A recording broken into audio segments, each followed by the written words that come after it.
ሌላኛው ጥያቄ እኔ ከባለቤቴ ጋር ከተጋባን ጀምሮ አንድ ላይ አይደለንም።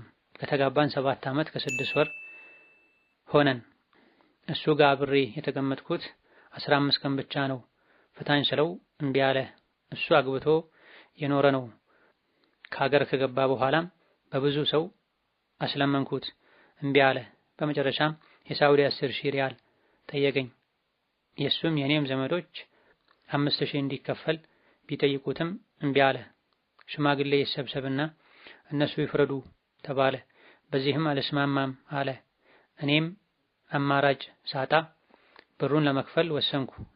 በኢትዮጵያ 400,000 ላኩና ብሩ ተልኳል ፍታ ሲባል እምቢ አለ።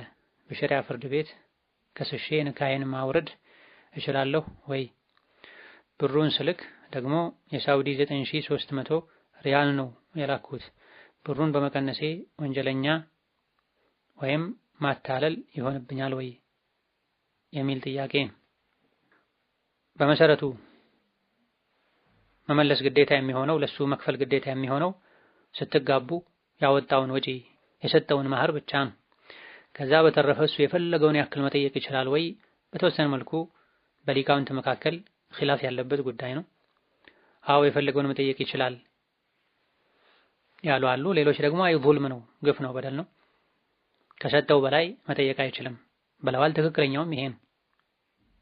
የሰጠውን እንኳ ቢሆን መመለስ ግዴታ የሚሆነው እንለያይ ኒካህ ይውረድ የሚለው ጥያቄ የመጣው ከሚስት ከሆነ ነው። እሱ ሁሉን ነገር አሟልቶ እንዳቅሙ እያኖረ በሱ ችግር ሳይሆን በሷ ፍላጎት ወይም በሷ ችግር ትዳር ፈርሶ ከሆነ ነው ከኒካሑ ጋር በተያያዘ ያወጣውን ወጪ ሁሉ ኪሳራውን መመለስ አለባት የሚባለው።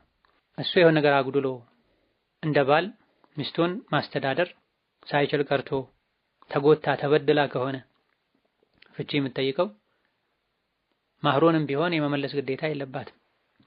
የሆነ ሆኖ ከሱ ጋር ያለኝን ግንኙነት ሙሉ በሙሉ ማቆም ፈልጋለሁ እሰጣለሁ ካለች፣ ይሄን ያክል ገንዘብ ከሰጣችሁኝ እፈታለሁ ካለ ኒካሑ እንዲወርድ የተፈለገው በሱም ማጉደልና በበደል ይሁን በሴቷ ማጉደልና በሴቷ አለመፈለግም ይሁን እሱ በአግባቡ ተጠይቆ አልፈታም ካለ፣ ይሄን ያክል ገንዘብ ስጦኝና ብሎ ገንዘቡ ተሰጥቶትም አልፈታሁም ካለ፣ ኒካህ አላወርድም ካለ ሸሪዓ ፍርድ ቤት ሄዶ ኒካህ ማውረድ ይቻላል።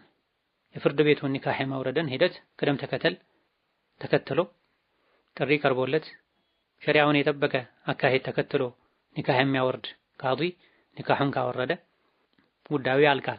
ገንዘብ ስጡኝና እፈታለሁ ሲል ገንዘቡ ሲደርሰው ኒካሁ ይወርዳል ማለትም እንችላለን።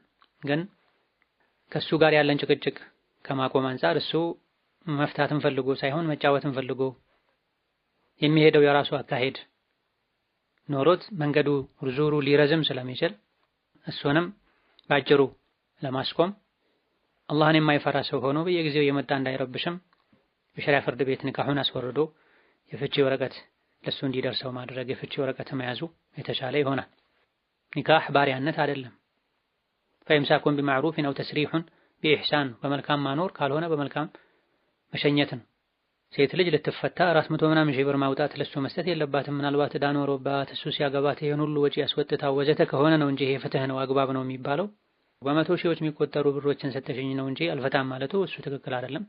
ሆኖም እሷ ራሴን ለመገላገል እሰጣለሁ ካለች ከተስማማች ልትሰጥ ትችላለች።